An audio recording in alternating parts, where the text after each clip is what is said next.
네, 여러분 안녕하십니까? 본격 밀리터리 팟캐스트 밀떡 함께하겠습니다.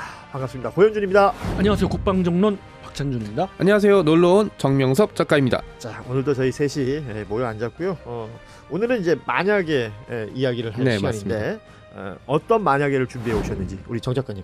네, 오늘 만약의 주제는 자랑스러운 KF-21의 공동개발 파트너가 폴란드였다면 KF-21의 시제기 5번기죠. 5번기에 국기를 그냥 뒤집었으면 인도네시아 국기 뒤집으면 네네. 흰색 빨간색이 이렇게 그렇죠. 뒤집으면 그냥 하고 5호기를 한번 그 인도네시아 국기를 지운 적이 있었어요. 그때 설레발이 좀 있었죠. 네, 쫓아낸다. 이제 폴란드 국기 그려진다. 인도네시아가 너무 좀 밉상짓을 해야 되니까. 심지어 폴란드에서도 그런 농담을 한 적이 있어요. 이제 국기를 뒤집으면 우리다. 라는 식으로 얘기를 폴란드 했죠. 농담 같은 건 어떻게 알아요? 폴란드 유튜브가 요즘은 모든 걸 다 해결해 주거든요. 예. 아니, 그러네요. 인도네시아하고 폴란드가 이제 지리적으로 있는 위치는 뭐 아시아하고 유럽이고 그렇죠. 그런데 국기가 그러네요. 네. 뒤집어지면 바로 바뀌네요. 저는 그렇더라고요. 이게 우연의 일치라고 생각하지 않고요. 모든 건 다 정해졌다. 네. 누가 정했을까요? 그건 모르죠. 네. 오늘 뜬금포로 얘기하시네.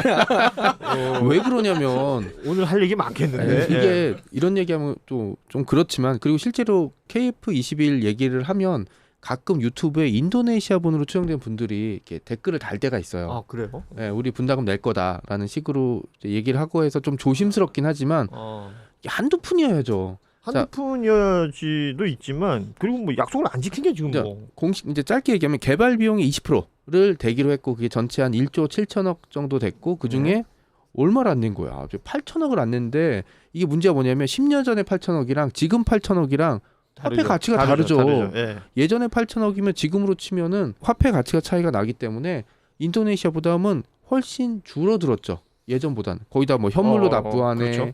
그다음에 뭐 기술을 다 안 넘겨주네. 온갖 얘기들을 현물 납부 얘기도 있었어요? 그 뭐 파묘로 주겠다. 뭐 이렇게 얘기했는데 파묘 가격이 또 올라가니까 그 얘기 또 쏙 들어갔어. 네. 네. 이런 식으로 예전에 뭐 어떤 연예인분들 저 행사하고 뭐 배추 받아왔다 그러더니 뭐 그런 얘기를 지금 인도네시아가 하고 있다는 거예요. 그러니까 개정된 계약서에는 현물이 50% 이상이에요 지금. 그걸로 우리 그것도 이제 인정을 해줬어요. 근데 그거조차도 안 내 지금. 그 파묘로 준다고 했다가 파묘 가격이 많이 오르니까 그렇죠. 이 얘기도 쏙 들어갔고 제일 문제가 되는 게 뭐냐면 계약 조건에 불만이 있으면 지금처럼 재계약을 하면 재협상을 하면 돼요. 네. 재협상을 해서 하면 되고 계약이라는 게 뭐예요? 서로 복잡하게 만나서 막 치고받고 하던 결국 거기 도장 찍으면 그대로 가야 되거든요. 약속이죠. 우리도 뭐 미국을 상대로 그렇게 막 니네 싸게 안 주면 뭐 액조세 들여올 거야, 뭐 에어버스 들여올 거야 막 이러긴 했지만 우리는 어쨌든 도장 찍으면 성실하게 약속을 지켰어요. 그렇죠. 왜냐하면 그건 기본이니까. 그런데 20세기도 아니고 21세기에 이렇게 배째라는 처음 봤어요. 심지어 6월에 뭐 했냐면 우리가 언제까지 돈을 낼지 6월까지 통보해 줄게 라고 했는데 7월인 지금까지도 없어요. 얘기 없죠. 그리고 그럴 거면 미안한데 우리 조금만 논의해보고 할게 뭐 7월이나 8월에 줄게 이런 얘기도 없었어요. 그 보통 그 돈을 빌린 사람들 중에 잘 안 갚는 사람들 그렇죠. 있어요. 습관적으로 안 갚는 사람들. 네네. 그런 사람들의 특징이죠. 갑자기 무슨 일이 생겼다든지 변명거리들을 계속 만들어내는데 지금 뭐 쭉 설명해 주셨지만 인도네시아의 어떤 태도는 그런 변명거리를 생각할 성의조차 없는 것 같다라는 생각이 드는 거예요. 거기다가 대놓고 돈을 못 주는 얘기는 돈이 없다는 뜻인데 뭐 라파를 산다느니 F-15를 산다느니 뭐 딴 얘기들 계속 들려오고 하고 뭐 미라지 도입한다느니 낭비거든요. 바보 같은 근데 뭐 낭비는 아니긴 해요. 네네. 왜냐하면 그들 인도네시아 공군에 있어서의 대체해야 될 그렇죠. 그런 긴급성이 있으니까. 문제는 그런다고 했는데도 불구하고 라팔 42대의 대금도 안 내요. 그러니까는 뭐 말만 라팔이 하고 있는 거네. 말만. 프랑스 측에서 노 돈 주기 전에는 절대 안 준다. 야, 프랑스 놈들을 너무 만만하게 봤어 인도네시아 애들이. 아니 뭐 내가 봤을 때는 뭐 다 거기서 거기고. 자, 근데 이 역사를 공동 개발을 해서 우리가 왜 이렇게 약간 끌려가는 모양새를 취했냐? KF-21 보람의 운명 때문이었어요. 지금이야 6호기 싱싱 날고 뭐 120대 양산하고 뭐 폴란드가 들어오느니 뭐 중동에서 관심이 있니 뭐 전투기 막 이렇게 얘기하죠. 성공적인 전투기가 될 가능성이 높으니까. 그렇지만 시계를 앞으로 한참 돌려서 2007년, 2009년 이때쯤 되면 탐색 개발이 들어가야 되는데 야 이게 돈 몇 조 들여갖고 이게 과연 경제성이 있어? 이걸 우리가 성능이 돈 들인 대로 나올 것 같아 라는 얘기를 긍정론자조차 대답을 잘 못했을 때죠. 왜냐면 실기체가 없었던 때고 우리가 그런 걸 만들어 본 적이 없어서 그때 겨우 T-50 이제 한참 만들고 있는 중인데 훈련기랑 전투기랑은 또 얘기가 많이 다르잖아요.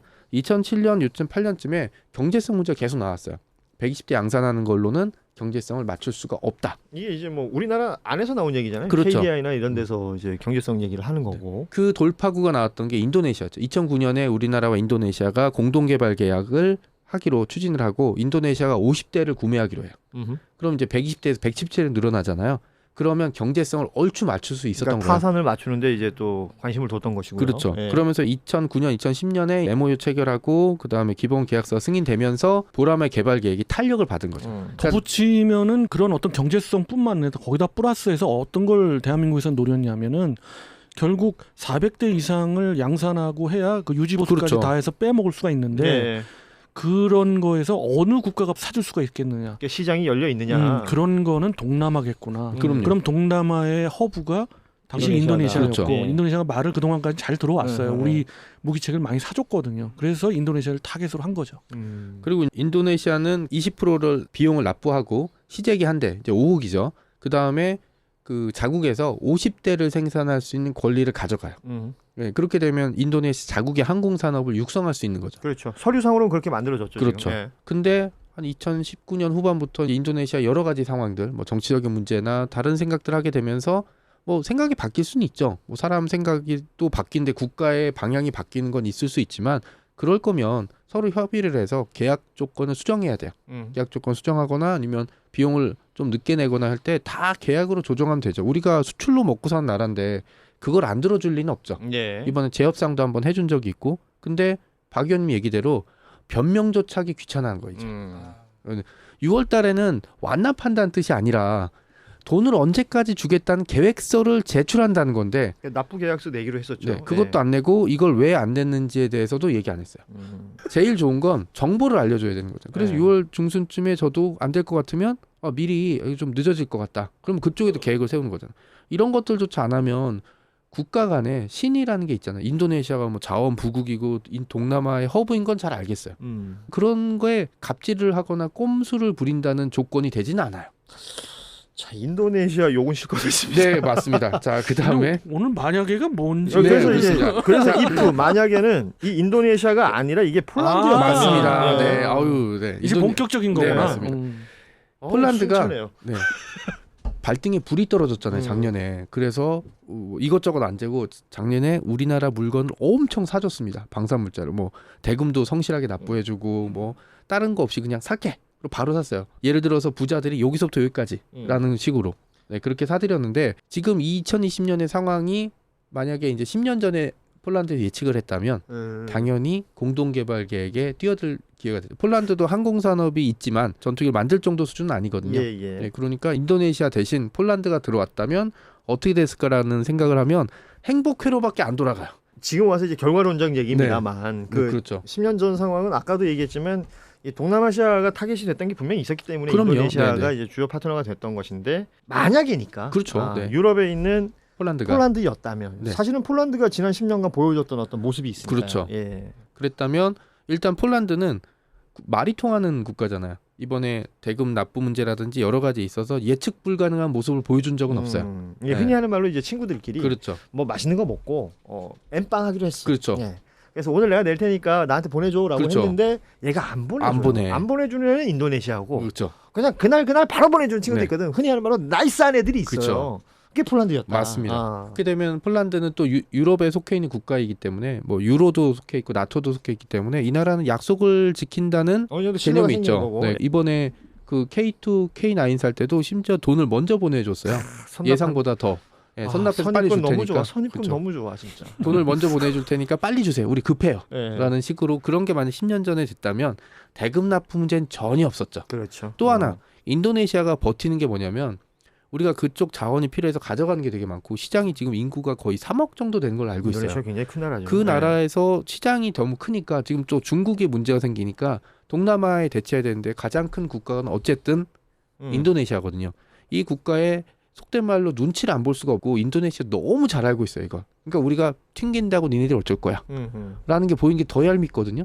근데 폴란드는 그런 걸 할 여력이 없죠. 뭐 자원 부국이라든지 그런 게 아니고 오히려 상황이 또 급해졌고 저 폴란드에 우리나라 기업들이 굉장히 많이 진출해 있어요. 그럼요. 경제의 일정 부분 지탱해주고 있기 때문에 바르샤바에 이렇게 들어가다 그렇죠. 보면 우리 네. 기업들 간판 크게 맞습니다. 네, 그러니까 이런 갑질이라든지 뭐 돈을 언제 줄게 뭐 이런 문제들도 없을 거예요.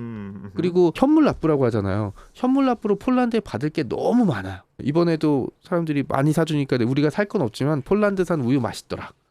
이게 네. 그 따지고 보면 이게 만약이니까 인도네시아만 그럴 것이 아니라 일종의 공동 개발. 그렇죠. 예를 들어서 튀르키예 얘기도 있었고. 맞습니다. 그러니까 좀 두루두루 함께 쓰면 어땠을까? 그리고 공동개발 계약이라고 하지만 인도네시아는 돈밖에 되는 게 없죠. 항공기술 기반이라는 것 자체가 없으니까. 예. 하지만 폴란드는 그 정도 수준은 아니죠. 전통적인 공군 예전에 2차 대전 직전까지 공군기를 만들었던 국가였으니까. 폴란드가 어떤 나라입니까? 퀴리 부인의 나라 아닙니까? 그렇죠. 예. 그리고 공산권 국가에 속해 있을 때도 훈련기 정도는 계속 베스트셀러 기체들을 여러 만들어냈었거든요. 인도네시아 말고 폴란드였다면 그 당시에 우리나라 항공산업 발전하는데 도움이 됐으면 됐지 발목을 잡지는 않았을 거예요. 예, 그런 것도 하나 있었고 폴란드가 이렇게 또 얘기 듣다 보니까 폴란드는 참 좋은 나라 같다. 그럼요. 네. 폴란드가 또 비시에그라드 그룹의 한 축이에요. 비시에그라드 그룹이 뭐냐면 동유럽의 이제 공산화가 끝나고 이제 자유시장 경제에 들어갔을 때 온갖 쇼크들이 다 일어났죠. 예, 뭐 동독을 대표해서 이걸 조금이라도 줄이기 위해서 폴란드를 주축으로 해서 체코슬로바키아 그때는 갈라지지 않았죠. 그리고 이제 헝가리 정도가 이렇게 4개 국가가 모여서 비시에그라드 그룹이라는 공동체를 만들었어요. 여기를 만들어서 서로 교류도 하고 그다음에 기술도 이전하면서 이제 노하우를 쌓아갔던 건데 비시에그라드 그룹의 핵심 국가가 바로 폴란드거든요. 인구도 그렇고 경제력도 그렇고 이제 폴란드에서 그 우리나라와 보람의 공동개발 계약을 맺고 기체를 도입할 거 아니에요. 도입하면은 다른 옆 나라 체코와 슬로바키아, 헝가리 이런 나라들이 폴란드 형님들이 샀네 이러고 좀 관심을 기울일 가능성이 있고 사실 그 폴란드라는 나라가 이제 우리에게 잘 안 알려져 있어요 상대적으로. 그렇죠. 예. 과거 이제 공산권에 있을 때 우리가 보통 그 동유럽 그러는데 네. 지정학적으로 보면 오히려 여기가 중앙유럽입니다. 그렇죠. 네. 오스트리아랑 붙어 있고 이 폴란드 중앙유럽이고 여기에 뭐 루마니아나 뭐 불가리아 지금 얘기하셨던 헝가리. 체코, 슬로바키아, 뭐 몬테네그로 등등등을 보자면 오히려 유럽의 역사를 여기서부터 찾는 게 맞거든요. 맞습니다. 네. 그만큼 이제 유럽 전체적으로 봤을 때는 지배력이 있는 어떤 영향력이 있는 그렇죠. 그런 국가가 일 수도 있기 때문에 폴란드가 네.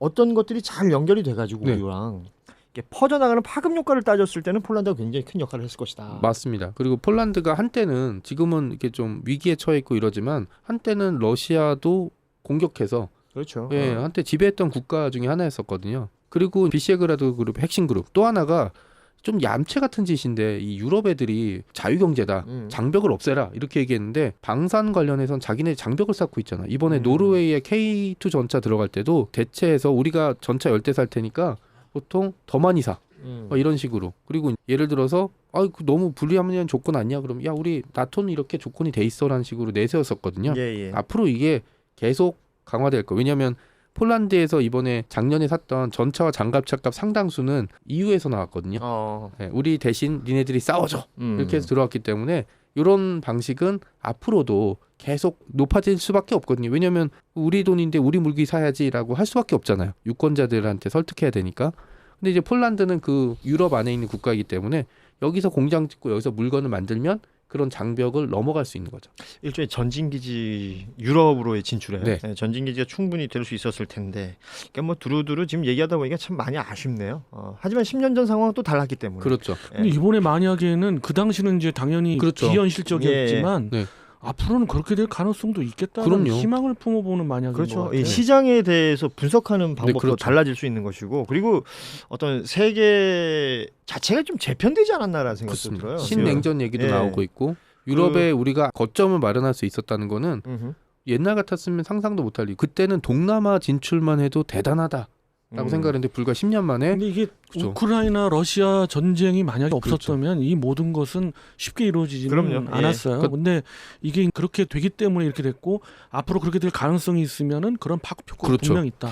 그러니까요. 이게 뭐 다른 나라의 어떤 비극을 우리가 어떻게 이용한다는 표현 좀 그렇겠습니다만 그 전쟁이 있은 후에 분명 재편되는 그렇죠. 세계 질서 같은 것들이 있을 텐데 이런 것들을 좀 발빠르게 움직일 필요도 있어 보이고 역사적으로 생각해 보면 2차 대전 이후에 그냥 우리가 유럽 그러면 서유럽 얘기했던 그렇죠. 거죠. 근데 그게 다가 아니잖아요. 그럼요. 훨씬 더 큰 영토와 광대한. 네. 훨씬 더 많은 인구들이 있는 곳이 유럽에도 있죠. 그리고 최근에서야 사람들이 막 북유럽 관광도 가고 그러면 북유럽이 가지고 있는 잠재력도 굉장한 거 맞습니다. 아니겠어요? 그러니까 이런 식의 어떤 좀 세상을 넓게 볼 수 있는 마음, 뭐 이런 시각 이런 것도 좀 가질 필요가 있을 것 같아요. 그리고 꼭 말씀드리고 싶은 게 가끔 사람들이 그러잖아요. 돈보다 사람이 중요하다. 얘기하지만 저는 그 생각해요. 우크라이나가 개전 당시에 암람을 쏠 수 있는 F-16 전투기가 1기의 비행대만 있었다면 그것도 이제 만약에네. 만약에인데 그렇다면 뭐 전쟁은 일어났겠죠. 푸틴이 그거 가지고 포기하진 않겠지만 하지만 그랬다면 장담하지만 저는 우크라이나 시민과 군인들 사망자가 지금보다는 훨씬 더 줄어들었을 거라고 생각합니다. 그러니까 어떻게 보면 돈이 사람을 잡아먹은 꼴이 되는 거잖아요. 이게 참 복합적인 것 같아요. 전쟁이라는 게 이게 뭐 외교, 정치의 영역에서 아예 안 일어났으면 좋았을 텐데 일어났다라고 하면 우리도 지금 계속해서 생각하는 게 우리의 자주 국방이 완전하게 이제 구축이 돼 있다면 우리의 피해를 줄일 수 있는 거예요. 그럼요. 그렇기 위해서 준비하고 있는 것이고. 네. 그런데 이제 우크라이나 상황을 보자면 그렇지 못했던 부분들이 또 보이는 게 있고요. 맞습니다. 네, 그러다 보니 민간의 피해가 더 큰 거고. 예. 자, 오늘 만약에 KF-21 파트너가 인도네시아가 아니라 폴란드였다면 요거는 이제 공식 제목이고 썸네일은 국기가 뒤집혀졌다. 네.